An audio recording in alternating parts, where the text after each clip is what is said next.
Hey, Jason Williams here with Ironclad Underwriting. People always talk to me about how do you find a good property manager or a property management company. I've had to replace a few. I've had some good ones, had some bad ones. So I'm going to share my experiences with you on how I pick property management company. The first and foremost is you want to talk to people who are in your industry, who are using the property managers you're looking at. If they're just starting out, it might be hard to find what their experience is, reputation is. But if they're a big company, have thousands of doors under management, you should be able to find someone who can tell you about how they work. Another thing is what kind of licensing and certification they have. So do they have like on-site HVAC certified repairmen? Do they have certified plumbers, electricians? All of that matters, because if they don't have it on their staff, then anytime you have to do anything, you'll be outsourcing that. That can get pretty expensive. Of course, hiring somebody who is HVAC certified or who is certified electrician or licensed plumber, they're going to be costly too. So then you have to do the numbers to see, is it worth having someone full-time who can handle it, or is it worth someone who comes in part-time or who's outsourced to do it? So those are some other things you need to consider. And other things you need to consider are what services do the property manager provide. Some of these services, they just want to take rent, put it in a bank account, take the rent and take out their portion and give you the rest in a bank account, or they can pay your insurance, pay your mortgage. Do they have on-site tax professionals who can protest your taxes for you? Do you need to outsource that?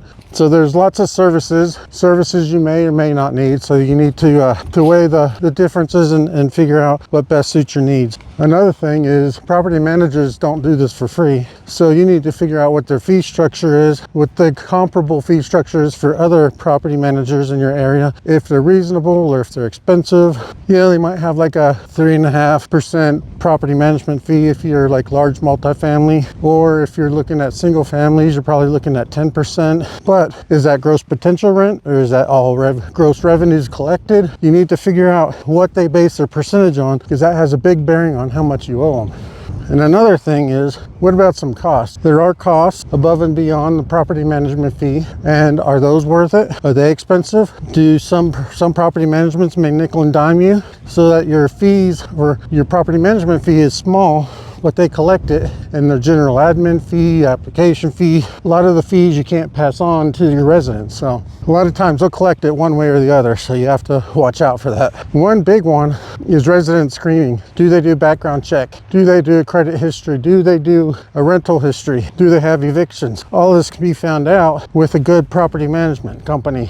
Our first property management company for our first single family residence, they said, yeah, we do all the background checks, credit histories, the criminal history, the rental history. We do all of that. Very first tenant skipped within like 2 months, left us with a bill to clean up after. Turns out management company didn't do what they said they were going to do. They said they were going to do all these checks and didn't do a single one. I think they just got the first person they could find with a pulse and put him in there. So you definitely want to do your due diligence on your residents before you rent to them. Well, another thing to talk about is, can they handle the maintenance and the CapEx schedule? So if you're doing large heavy value add or large renovations, does the property management handle that, or do you need to hire a GC to handle that? Some property managements handle that in-house. Some of them can do them with just the office manager, or the leasing manager can handle the vendors. But other times, to make sure that work is getting done properly and according to your schedule and according to how you want it done, you need someone who can handle them and is designed strictly to handle CapEx and renovation schedules. So that's another thing you want to look into.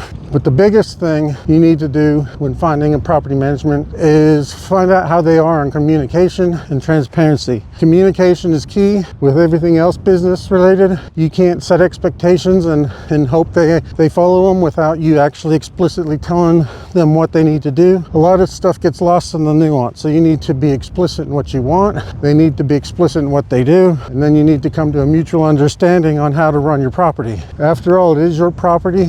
It is your business. It's not to be taken lightheartedly. And so you need to make sure they're doing what they're doing. And they also need you to make sure you're going to do what you say you're going to do. So those are just some of my tips and tricks on how to find a property management company. If none of these work out for you, if you're in a market where property management is no good, then maybe you need to bring it in-house. Now, when I first got into real estate, I knew right off the bat I was not going to self-manage. But But after dealing with expensive property management companies and property management companies that are no good, I'm heavily thinking about bringing it in-house, being vertically integrated. I'm not going to do it myself. I'm going to bring somebody in who loves the property management side, who can handle the stress of the residents, who can go knocking on doors late at night, making sure they pay their rent on time, and who can handle the 2 o'clock calls, 2 o'clock in the morning calls. So find someone like that, put them on your team, and the sky's the limit. That's where we are, and we are probably going to be doing that in the very short term. Again, this is Jason Williams with Ironclad Underwriting. If you have any comments, questions, drop them in the comments below, or look me up on my website, ironcladunderwriting.com, and book a call with me. I'll talk to you later. Bye.